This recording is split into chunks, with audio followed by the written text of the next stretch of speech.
Consolación y ceñir, dos significados de los profetas que estudiaremos este día. Bienvenidos a la materia de profetas menores en la clase número 9.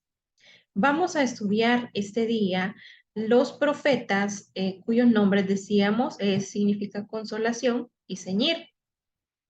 Quiero compartirles el material que ya tienen ustedes en sus dispositivos y empezamos con el libro de el profeta Nahum. El nombre, como mencionábamos, Nahum significa consolación. No se sabe nada con relación al autor, únicamente que era originario de Elcos. El estilo que se menciona en el libro de Nahum es poesía lírica y se ha dicho que su estilo es el más apasionado de todos los profetas. Judá fue el campo de acción del profeta. El lugar y fecha fue Judá. Y se cree que esa profecía fue antes de la invasión de Jerusalén por los babilonios. Esto es aproximadamente entre el 660 al 612 antes de Cristo. Y la profecía de Nahum son la segunda parte, como el complemento de lo que inició Jonás 150 años antes. La primera fue la de Jonás, fue concerniente a esa destrucción futura de Nínive que escribió Nahum. Cayó cuando Asiria estaba en la cumbre de su poder. Este no fue un mensaje de advertencia para los de Nínive. Ellos oyeron la advertencia a través de Jonás, pero fue el mensaje de esperanza para Judá, para animarles a ellos a confiar en Dios en la hora de mayor peligro. Un mensaje para nosotros para poder confiar aun cuando las circunstancias sean adversas. Ese es el propósito del libro de Nahum. Okay. Cuando nosotros estudiamos cada uno de los capítulos, vamos a darnos cuenta que nos dicen algo acerca de Dios y también acerca de la caída de la ciudad. Primeramente, en el capítulo 1 encontramos que como título general sería Dios es celoso. Pero hermana, ¿cómo es posible que Dios sea celoso? Y existían en el Antiguo Testamento leyes contra los celos y que esto es pues únicamente algo diabólico. Cuando se aplica la palabra celoso a Dios, estamos hablando no de una envidia o egoísmo. Un espíritu de celos es muy diferente al celo de Dios. No sugiere envidia ni egoísmo. Es tan puro el amor que Dios tiene por su pueblo que lleva la idea del celo de su gloria y de su santidad. Cuando usted ha comprado o tiene un vestido blanco, procura en la medida vestido, en el caso de los varones, pantalón blanco, camisa blanca, procura en la medida de lo posible no ensuciarse esa ropa. Por lo tanto, la expresión de celo de Dios, como nosotros somos su novia, somos la iglesia, Él, en el sentido de su gloria y de su santidad, espera que su iglesia no se ensucie, no sea profanada. Dios es celoso por su pueblo y su ley, y por lo tanto debe actuar en santidad y justicia. Es lento para la ira, es más, les dio a los de Nínive 150 años de misericordia. Es decir, no pueden decir, no nos dio tiempo, por supuesto que sí. ¿Tiene Dios el poder para juzgar? Por supuesto que sí, Él es juez. Su poder en la naturaleza, en los vientos y en las tormentas, en la lluvia y en la sequía, en la tierra y en el mar. Las naciones de hoy actúan como si no hubiera Dios, como que si no hubiera un gobernante. Pero el día de juicio vendrá y de ese día ninguna nación podrá escapar. Recordemos que en la venida de Jesucristo, después de la tribulación, viene el juicio a las naciones. En los versículos 8 al 13 describe la caída de la ciudad en dos cuadros. Primero, como una gran inundación de aguas que barre con todo y un fuego que los consumirá como hojarasca seca. Nínive en efecto cayó debido a una inundación y también los medos y los babilonios sitiaron la ciudad durante muchos meses y no lograron avanzar casi nada. Luego vino también la temporada de lluvias y los dos ríos junto a Nínive empezaron a crecer. La ciudad fue de una forma literal destruida por la inundación.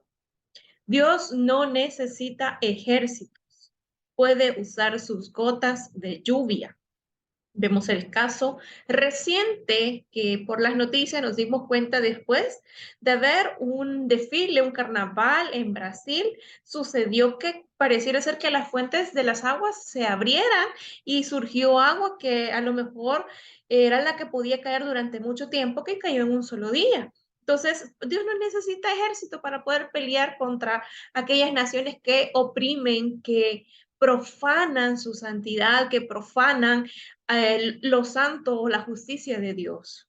Dios hace dos maravillosas promesas a su pueblo, les asegura su bondad y les dice que estarán seguros siempre que confíen en Él, pero también les asegura que no los afligirá de nuevo con los ejércitos asirios de la manera en que afligió a Israel antes. En el capítulo 2 también vemos a un Dios como juez. Vemos aquí la caída de Nínive, que es grande. Isaías 52:3 aparece un anuncio similar acerca de la caída de Babilonia. El capítulo 2 es un cuadro vívido de la invasión de la ciudad y su caída final. También Asiria despojó a Israel en el 721. Ahora es Dios quien usa o va a restaurar a su pueblo castigando al enemigo. Los medos y persas usaban uniformes escarlatas y escudos del mismo color, pero también vemos a los ejércitos con sus espadas y lanzas y parecían un bosque de cipreses. A lo mejor el versículo 7, que se refiere aquí a la reina, llevaba una gran humillación.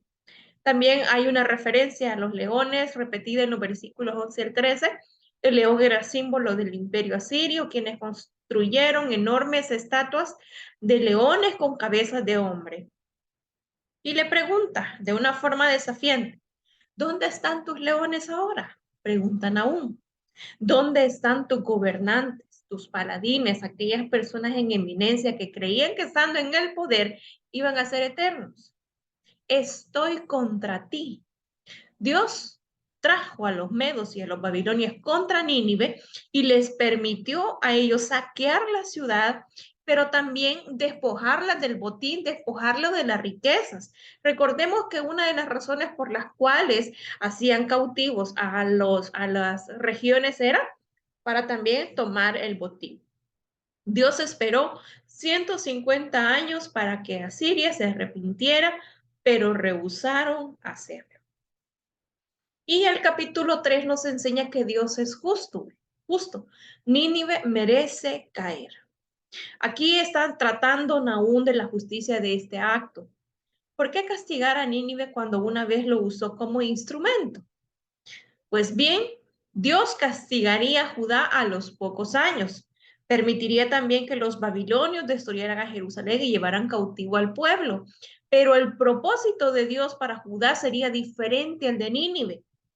A veces esperamos de que Dios actúe con rigidez, de una forma determinante, pero cada uno de nosotros puede ser disciplinado de una forma muy distinta. No creamos que porque las disciplinas que hemos experimentado van a sucederle a otras personas. Al contrario, Dios nos disciplina de formas diferentes. Dios castigaría a Judá en amor para enseñarle una lección, castigaría a Siria en ira para destruirla por sus pecados. Y en el versículo 3:1 vemos una lista de los grandes pecados de Asiria que son homicidios, mentiras y codicia. Los asirios asesinaron a miles de inocentes. Ahora matarían a los suyos y sus cuerpos serían apilados en las calles, amontonados en las calles como si fuera leña. Nínive sostuvo un lucrativo comercio con otras naciones, transacciones comerciales y se enriqueció mediante el fraude, mediante las mentiras, mediante la violencia. Pero ahora toda esa riqueza se va a ir como agua, se va a desvanecer en mano de los saqueadores. Los versículos 15 al 17 compara la batalla con una plaga de langostas, así como los gusanos devoran las cosechas y el enemigo devora a la ciudad. Aquí vemos a los soldados asirios que serían tan fuertes como los altamontes. Luego en el versículo 18, Nahum ve a los asirios como un rebaño de ovejas masacrado. Una destrucción masiva, sus pastores, gobernantes, durmiendo muertos. La palabra fama en el versículo 19 significa nuevas, informe. Cuando las naciones recibieron el informe de la destrucción de Asiria, aplaudieron y gritaron de gozo. Dios juzga los pecados de las naciones y de los individuos. Es trágico rechazar sus advertencias y persistir en el pecado. Habemos personas, me voy a incluir, que cuando nosotros no vemos una consecuencia de nuestros actos, creemos que Dios aprueba nuestra conducta. Sin embargo, llega un momento en el cual Dios nos pone un alto, Dios nos pone un fin, y ahí es donde se da nuestra transformación, porque a través del sufrimiento, a través del dolor, nuestro corazón se transforma. Vemos el libro de Habacuc. Su nombre significa ceñir. Lo mismo en el sentido de ser ceñido por Dios y así fortalecido por Él para llevar a cabo su difícil tarea como ceñir a otros y así alentarlos en tiempos de crisis nacional. El tiempo que vivió Habacuc fue uno de los más difíciles, uno de los más críticos en la historia de Judá. Su decadencia, su degradación moral era notable. No se comparaba con los tiempos en que Josías llevó a cabo las reformas. Llegó a tal grado que los habitantes sufrían abusos, aumentaron las medidas opresivas contra los pobres y el colapso del sistema legal. El mundo que rodeaba a Judá estaba en guerra con Babilonia, ganando ascendencia sobre Asiria y Egipto. Habacuc probablemente escribió su libro en el intervalo entre la caída de Nínive en el 612 y la caída de Jerusalén en el 586. Este libro es un relato del autor que transita de las dudas a la fe. La diferencia entre el comienzo del libro y su final es impresionante. Es decir, podría parecer un testimonio del autor en el cual inicia con dudas, pero su final es impresionante porque su fe se ve fortalecida. El capítulo 1 nos habla, el profeta desea saber por qué Dios está en silencio. ¿Alguna vez usted le ha preguntado, Señor, cuál es tu respuesta? Y pareciera ser que Dios no nos escuchara, no prestara atención a nuestras oraciones. Lo mismo sucedió con Habacuc. Habacuc demuestra estar abrumado por las circunstancias que lo estaban rodeando. Palabras y frases como estas describen la escena. Iniquidad, dificultades, saqueos, violencias, pleitos, contiendas, que la ley es ineficaz y la justicia nunca prevalece. Los malvados tienden cerco a los rectos, pareciera ser que el impío está gobernando, el juicio de los perversos prospera. Toda la nación sufría debido a la iniquidad del gobierno.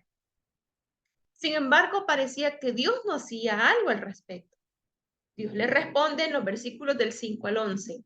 Estoy realizando una obra que te asombrará, dijo. Levantaré a los caldeos, quienes conquistarán a las naciones y serán los instrumentos que voy a utilizar para castigar al pueblo. En medio de la desesperación, en medio del desahogo, Dios le dice, Dios le responde, estoy realizando una obra, una extraña obra. ¿Cómo Dios puede usar una nación impía en una causa santa? Aquí no lo entendía Habacuc, cómo un Dios santo usaba una nación tan malvada para castigar a su propio pueblo, los judíos. Es verdad que hemos pecado, dice Habacuc, y merecemos nosotros el castigo, pero los caldeos son mucho más perversos que nosotros. ¿No les suena familiar como la actitud de Jonás cuando la calabacera cayó, cuando el gusano la quitó y ella estaba diciendo cómo Dios se había arrepentido del mal que venía sobre Nínive? Es verdad que hemos pecado, dice Habacuc, y merecemos el castigo, pero los caldeos son mucho más perversos que nosotros. Si alguien merece castigo, son ellos. Podemos adorar, confiar y servir con sinceridad a un Dios cuyos caminos parecen ser contradictorios. Pareciera ser que Dios está bendiciendo al impío cuando estos, según nuestras acciones, nuestra justicia propia, nosotros somos mejores calificados que ellos. ¿Cuál fue la actitud o cómo le responde? En el capítulo 2 podemos apreciar el profeta vela y espera. En lugar de él convertirse en un agnóstico, un ateo, Habacuc fue a su fortaleza para orar, meditar y esperar en el Señor. Una instrucción que nosotros podemos recibir y aprender de este profeta. Sabía que Dios oía su queja y que pronto le enviaría una respuesta. Dios en efecto no quedó sin contestarle. Le dice, tengo un plan y un calendario. En el calendario de Dios, en el plan de Dios, está la respuesta que nosotros estamos esperando. Creo que es motivo de gozo, es motivo de alegría que como creyentes, aunque hayamos experimentado tiempos difíciles, aunque hayamos experimentado que la respuesta a nuestras oraciones no han llegado, hay un día que Dios va a responder y va a llegar la solución a nuestra petición. Tengo un plan y un calendario, le dijo Dios. No es en los tiempos míos, no es en los tiempos de Habacuc, es en los tiempos en que Dios ha señalado y ha determinado darle resolución a nuestras dificultades. Todo será su debido tiempo, de modo que no te impacientes. Entonces Dios le asegura a Habacuc tres cosas maravillosas para animarlo y fortalecerlo durante esos días difíciles. Primero le dice, el justo por la fe vivirá. Usted y yo somos justos, hemos sido justificados por el Señor. Este es uno de los versículos como un poco más importantes de la Biblia. Forma el texto de 3 libros del Nuevo Testamento. 1:17, donde enfatiza el justo, Gálatas 3:11, donde dice que enfatiza vivirá, y Hebreos 10:38, donde enfatiza por fe. El versículo 4 describe dos clases de personas, las que se enorgullecen debido a que confían en sí mismas y las que son salvas y humildes debido a que confían en el Señor. Número 2, la tierra será llena del conocimiento de la gloria de Jehová. Ahorita puede gobernar el reino de las tinieblas, pero la tierra será llena del conocimiento de la gloria de Jehová. La tierra en el día de Habacuc no estaba llena de mucha gloria, ni tampoco lo está ahora. Podemos nosotros apreciar que lo que gobierna, que lo que domina es imperios, familias, lo que gobierna es el ego de muchas personas. Y aquí podemos apreciar, dice, miré los 5 ayes de este capítulo y descubrirá los pecados que Dios aborrece: avaricia y codicia violenta, homicidio a sueldo, embriaguez e idolatría. La promesa sigue en pie, la gloria de Dios un día llenará la tierra, porque Jesucristo volverá, derrotará todo pecado y establecerá a su reino justo. Número 3, Jehová está en su santo templo. ¿Qué significa que Dios esté en su santo templo? Que Él está posicionado en el lugar donde merece estar. Está en su trono. Está en el lugar donde puede ejecutar justicia. Y cuando digo puede, no quiere decir que en otro lugar no pueda. Es decir, está, por ejemplo, una persona cuando está en el estrado, cuando está ante un juez, está en el trono, está en la jurisdicción donde debe estar y donde está ese juez ejerciendo la justicia. No tenemos necesidad de quejarnos ni de dudar, porque Él reina e interviene en los asuntos de las naciones. Habacuc pensaba que a Dios no le interesaban los problemas de la vida, pero él descubrió que a Él le importan mucho y que obrará según su plan y en su tiempo. Es por ello que el justo vivirá por fe. Y el capítulo 3, en el cual finaliza el estudio de Habacuc.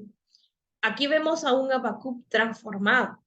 Aquí vemos a un Habacuc que no se está quejando por las circunstancias, que ya determinó, que ya encontró que el justo vivirá por fe, pero que aquí está ya transformado en el tiempo y confiando en que Dios obrará conforme a su misericordia. Este profeta ora. Veo que está sobrando en este mundo, dice el profeta refiriéndose a 1:5. Ahora continúa obrando, mantén viva tu obra y conclúyela. Habacuc simplemente le pide al Señor que continúe trabajando. Sabe que habrá ira y juicio, pero ahora que el Señor se acuerde también de la misericordia. Número 2, medita. Los versículos 13 al 16 nos hablan y repasa la historia de Israel y las obras maravillosas del Señor. Esta descripción poética del poder formidable de Dios no parece seguir ningún patrón especial, un protocolo diferente, ni tampoco abarca los principales hechos de la historia judía. Pero Habacuc estaba consciente que Dios obró en el pasado y por lo consiguiente podía seguir confiando porque iba a actuar en el futuro. Él obrará en el presente y el futuro. Las montañas temblaron ante el Señor y lo mismo ocurrirá con los caldeos. Jehová es un hombre de guerra. Israel era su pueblo y él los cuidaría. Y número 3, alaba. Estos versículos 17 al 19 representan una de las más grandes confesiones de fe que se hallan en la Biblia. Aunque todo a mi alrededor falle, aunque los campos no produzcan, las viñas tampoco, los rebaños, el ganado, con todo yo me regocijaré en el Señor. Y esta transformación que Habacuc tiene, no aquel que cuestiona, así como en el capítulo 1, sino aquel que dice, aunque la higuera no florezca, ni la vid, aunque no haya resultados, aunque no se dé lo que yo espero, con todo yo me gozaré, con todo yo me regocijaré en el Señor. Habacuc sabía que no tenía fuerza propia, pero que Dios podía darle la fuerza que necesitaría él para poder atravesar las pruebas que se avecinaban. Él me hará como un ciervo para saltar sobre las montañas. Mire qué especial, qué brillante, qué sabiduría de parte de Dios en este profeta que no solamente se queja, de las circunstancias, sino que reconoce que aun cuando las cosas o el ambiente no sea el propicio, Dios va a responder a su necesidad, pero sobre todas las cosas reconoce la responsabilidad que tiene, que le dé Dios o no le dé lo que él está pidiendo, su compromiso es poder adorar a Dios y regocijarse en su Señor y Salvador. Gracias por haberme acompañado en esta aventura